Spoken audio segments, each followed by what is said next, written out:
I'm Chris Ralph, the professional prospector, and today we're going to talk about perhaps the most important technology ever discovered by mankind, or at least one of the first really big important ones. It was a technology that changed mankind forever. What are we going to talk about? How to make copper from scratch, the way ancient men did. And when mankind discovered how to make copper out of copper ore, it changed everything. We went from being Stone Age men to being men who could make metal and forge things with metal and build things with metal. It made all the difference in the world. When we discovered how to make copper from scratch, it was the end of the Stone Age. So, you can say that copper technology is really what made all the difference in the world. Now, mankind has always, from the earliest time that they discovered them, they always appreciated the beautiful blue rocks that, copper minerals make. And they make beautiful blues and greens. These two are a couple of pieces of turquoise. But there's all kinds of other copper minerals in greens and dark blues. We're going to take a look at some of those in a minute, and I want to show you how that was. But mankind has always appreciated these pretty blue and green rocks. So because they did that, they were interested in them. They were interested in where those rocks came from. And they discovered that some places with those beautiful blue and green, pretty colored rocks, there was this reddish colored metal that was really interesting and cool, and they could forge it and beat on it and turn it into all kinds of things. So they gathered the pretty stones for jewelry, and if they found any of that weird red, they didn't know it was a metal, but that weird red substance, they valued that stuff even more highly because it could be made into knives and hammers and axes and all kinds of other great stuff. So those tribes people who had access to the pretty blue rocks, they were in great shape, and if they found some of that red metal, hey, that was even better.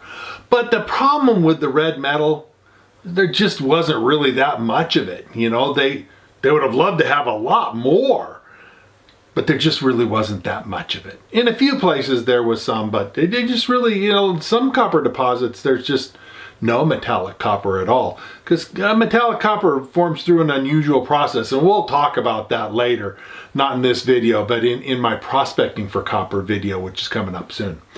But early man, he loved those blue and green rocks, and they made great necklaces and other jewelry. The other great thing about things like turquoise and some of the other copper minerals, these are minerals that are soft enough to be worked by hand. So they were among man's first jewelry stones. Literally because, harder things like sapphires or diamonds or other hard minerals, even if they came in pretty colors, it was hard to work them. Whereas turquoise, you could work it just by rubbing it on a rock. So, like I say, turquoise, it was mankind's first jewelry, and copper minerals that go with it, like chrysocolla and malachite and azurite and others, mankind really appreciated those, but he really liked that red metal stuff. Now, one of the things that mankind discovered was that if he took little bits, because, a lot of the red metal stuff wasn't in big, huge pieces, it was just in little bits, he found out that if he did things just right and he got a fire really hot, he could actually melt those little bits into one big one. And then it was more useful because the little bits that you couldn't do much with, they could melt it and put it together and make a big bit that you could make an axe out of, or some other big ceremonial knife or some other thing. So they learned that melting them together was helpful and cool, and they liked that. Well, one of the things that they learned accidentally, probably while melting some of the metal together, maybe some of the metal pieces had some of the blue and the green with it. They learned that if they heated it up in a fire with charcoal, which of course early man, he's going to be burning stuff with wood or that kind of stuff, so there's charcoal around. If you heated these minerals up with charcoal to the right temperature in the right kind of conditions, this stuff turned into that little red metal. Now, like I say, the blue and green and pretty copper minerals were much more abundant than the red metal. And you know, a lot of the stones with the blue and the green, you know, some of them were suitable for gemstones, but others are cracked and broken or mixed with other things and just not really that suitable for jewelry. But when mankind found out that he could convert those copper minerals into copper metal and developed a process to do it with charcoal and a hot fire, like I say, it changed everything. We turned from being in the Stone Age to being in the Copper Age. And it wasn't long in the Copper Age where they just found out, well, there's other things that they could turn into metal. And they did that with tin ore and then took the copper and made bronze out of it, which was even harder than the copper. But we won't get into bronze. We're just going to get into the copper. Today we're going to retrack the secret method that the ancient men used to take copper ores and turn them into copper metal. We're going to do that. Now, it's interesting that these blue and green minerals are actually the product of water and air acting on other copper-bearing minerals. What forms in the ground deep in the earth when a copper deposit forms is usually copper sulfide minerals. And they're not pretty and not something that you'd want to make into a gemstone. And so mankind, he appreciated what was on the surface, because at the surface, air and water could interact with the copper minerals and create things like turquoise or malachite or azurite or some other beautiful copper mineral. And, take a look at some of these beautiful gemstones that they made. Here's a beautiful turquoise bead necklace. Now this is new enough or modern enough that it has a metal clasp, but this is very much the same as what was made by early men, making small rounded beads and drilling holes through them because, like I say, turquoise is soft material.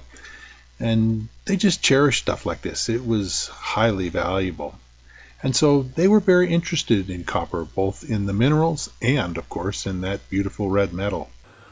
Now, the technology of converting copper minerals into copper metal works because copper is a very low activity metal. All metals have a level of how reactive they are, how likely they are to combine with other things. Like iron. Iron is a fairly reactive metal. It doesn't take long. If you leave iron out in a wet environment, it'll start to rust. And that's the surface of the iron combining with oxygen from the air to make rust. With copper, the copper minerals combine with whatever's there. If it's phosphate, you can get turquoise. If it's carbonate, you can get malachite or azurite. And they combine with those easily enough. What mankind was able to do in the fire was to make a substance called carbon monoxide. And basically all that is charcoal burning with not quite enough oxygen to really fully burn. And when it does that, the carbon monoxide has the capacity to strip oxygen and other things off the copper minerals. And so when you strip off the oxygen and other things, because copper is a low reactivity metal, what you end up with is metallic copper. And so we're going to take a crucible, do just like ancient man did, take a crucible and put broken up pieces of copper ore, and we're going to heat it up to a bright red hot heat, and kind of enclose the top of the crucible in so that not a lot of air can get in there, and the carbon monoxide that the charcoal partly burns with will strip the oxygen and other things off the the copper minerals and leave us with copper metal. And this is basically the exact same reaction that ancient men did. I'm going to use a crucible that I bought, but ancient man had to make his own crucible out of clay. But they made crucibles, and of course charcoal, easily enough to get out of a fire. Once the fire, you can start a fire going and put the fire out and you'll get charcoal. And he would take charcoal and mix it all together with the ore inside a crucible and end up with copper metal. And that's exactly what we're going to do today. So take a look at the copper minerals that we're going to be processing today. That we're going to turn these blues and greens into copper metal. And this is how it's done. It's how ancient man did it. And we'll talk at the end of this video, after we've converted this into copper metal, we'll talk about how modern man does that same process, taking minerals like these blue and green pretty things and converts it to copper metal. Because we still mine oxidized copper ore and still produce copper metal, but we don't use the ancient way. We have our own more modern ways. Now, this is pretty stuff, and I'm sure you can't see it all that well, so let me show you a close-up picture. So here's our close-up. You can see the pretty light blues and dark blues and some greens in there. I didn't even wash these off, and you can see they're pretty brightly colored, but there's some junk mixed in, and so they're not suitable for gem use, but they're just beautiful things, and that's why early man was interested in this sort of rock. Now that you've seen the pretty copper minerals, oxidized copper minerals up close and had a chance to take a look at them, I'm going to go ahead and take these now and crush them. I'm not going to crush that pretty piece of turquoise. All this stuff, although it's pretty colored, is really not suitable for gemstone use. Just like I said, most of the copper in the oxidized copper zone would not have been suitable for, beads and jewelry and that kind of stuff. Just like this isn't. And we're going to take this and crush this up and then turn it into metallic copper. Here's a look at the crushed minerals. You can see they're inside, that they're very brightly colored, and this is what we're going to use to make metallic copper. Okay, so I took the crushed up oxidized copper ore and I mixed it with charcoal. Basically, I crushed up a few charcoal briquettes and mixed them in real good. I made this lid that doesn't totally seal. I mean, it restricts the airflow, but it doesn't totally seal it. And that way, by not totally sealing it, you're going to get some oxygen in there, and that will allow the oxygen to burn with the charcoal and make carbon monoxide, which is not good to breathe. It's deadly to breathe if you breathe enough of it, but then it will react with the copper in there and reduce the copper. This is basically the same way the ancients did it. They had their own little crucibles and sealed them up almost and left a little bit of opening so a little bit of air could get in, just like this. And that's the way they converted to copper. So I'm basically gonna start the furnace now and we'll get started and then we'll see how it goes.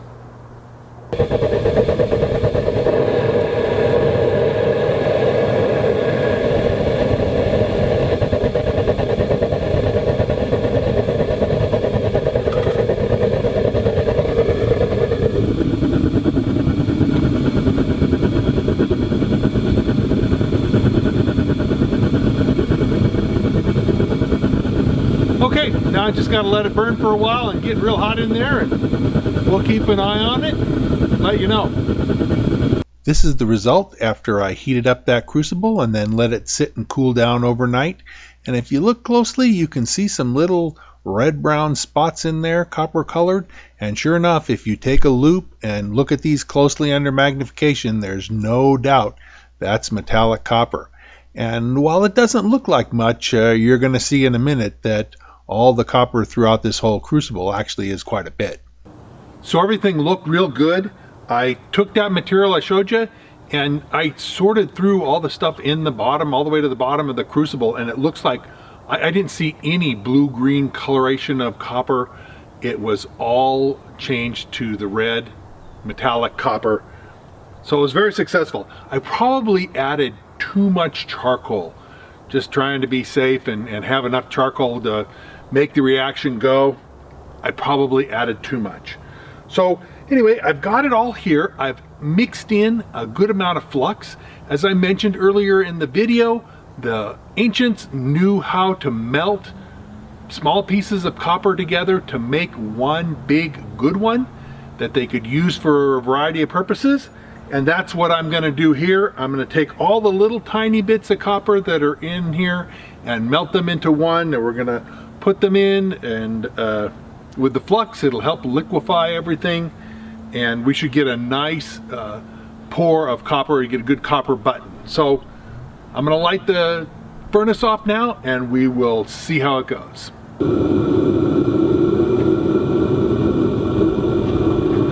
Okay, here we go.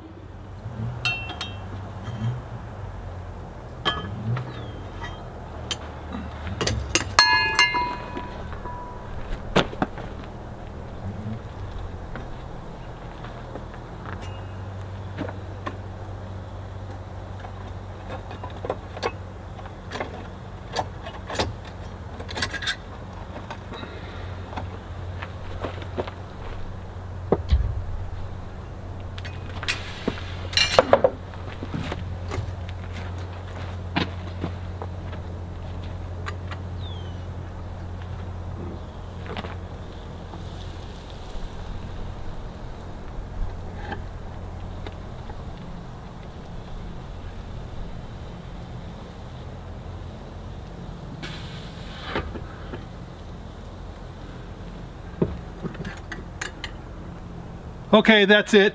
We'll let her cool, and then we'll see how it turns out. I'll turn it over and let you see. It'll take a minute because it's red hot.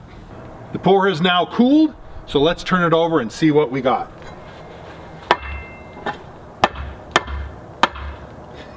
Doesn't want to come out. All right, I'll be right back. So here it is. And yep, we got a nice copper button on the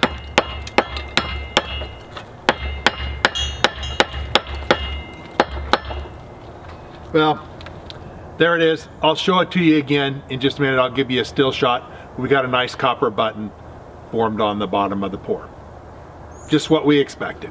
So here's a close-up of the copper button that I produced using this ancient technology, the technology that really advanced man out of the Stone Age. You can see that the weight here is 208 grams, and there's still some slag adhering and some copper. It needs to be cleaned up and remelted and repoured. But I figure that there's probably close to 200 grams of copper here, and that means that that ore that I processed was around 45% copper metal by weight. That's a good return, and I'm real happy with this result.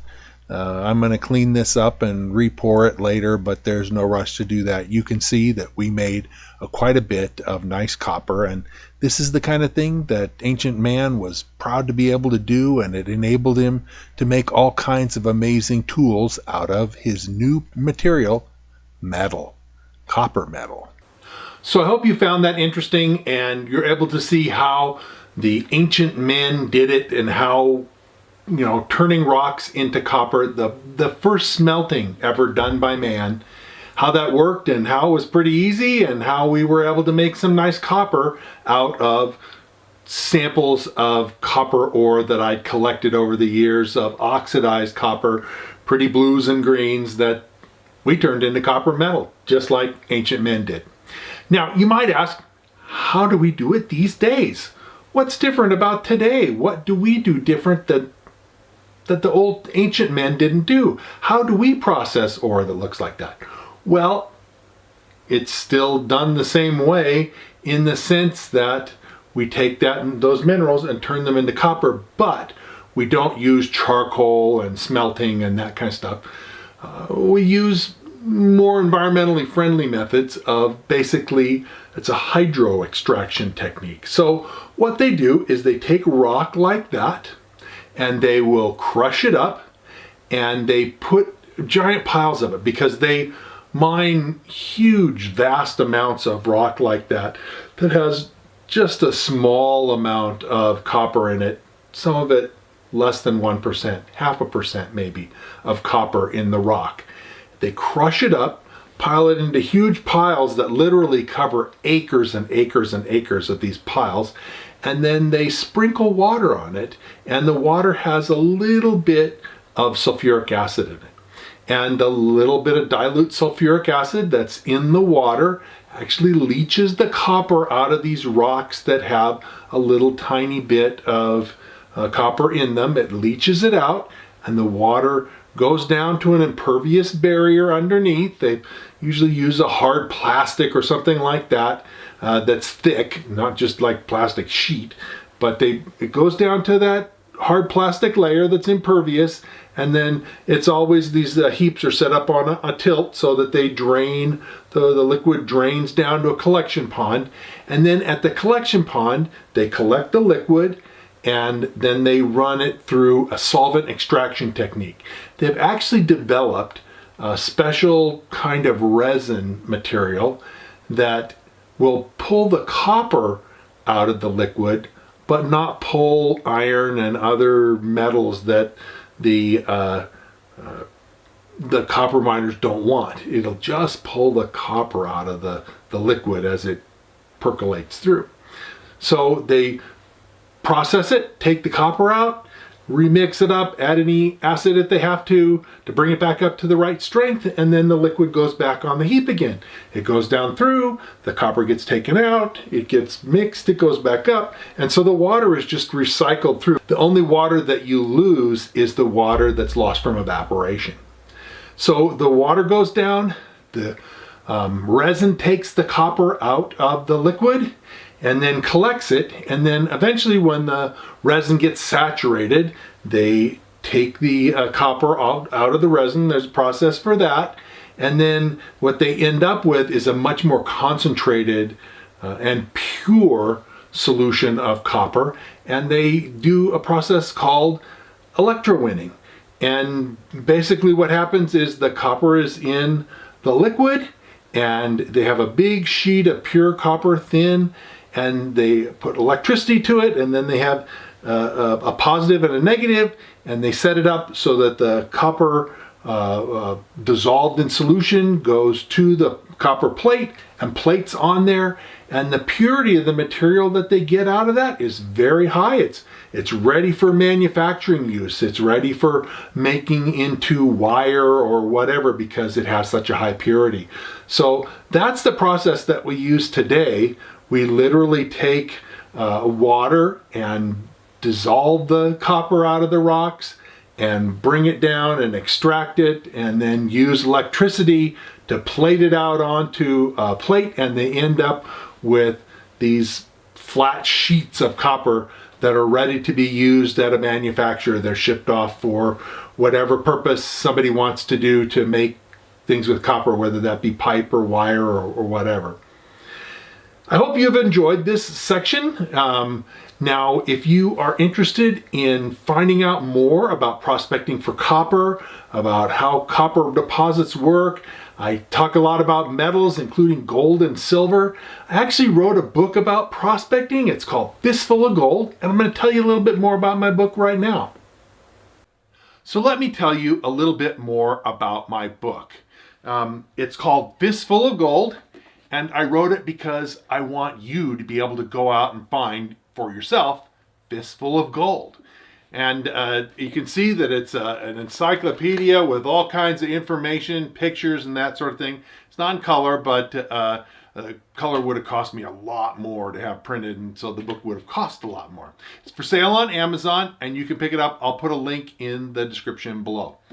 I also serve as the editor for a prospecting magazine. It's ICMJ's Prospecting and Mining Journal. And honestly, you should check that out. We got stories and information, legal stuff, everything you know to increase your skills as a prospector. I write articles in this every month, and a lot of other very experienced prospectors contribute to the magazine as well. So check the magazine out. Also, I have a website, and the website is at NevadaOutbackGems.com. I'll put a link for it in the description below, but there's gobs of information there that you will find useful in your prospecting efforts. Finally, I want to say that I really appreciate your comments and thoughts, and even positive criticism. Don't come on there and just toss out insults, because I'll just delete your comments. But if you've got helpful things to say and questions to ask, do write and put those in the comments, because I answer my comments to people, and you'll hear from me in responding to you. So if you've enjoyed this video and you like what you see and you're interested in finding out more, well then sign up, subscribe, and hit the notification bell so they'll let you know when I post new videos. And like it and share it if again you see stuff that you really are excited about. And I'll be coming out with lots more new videos, and so we'll see you again real soon.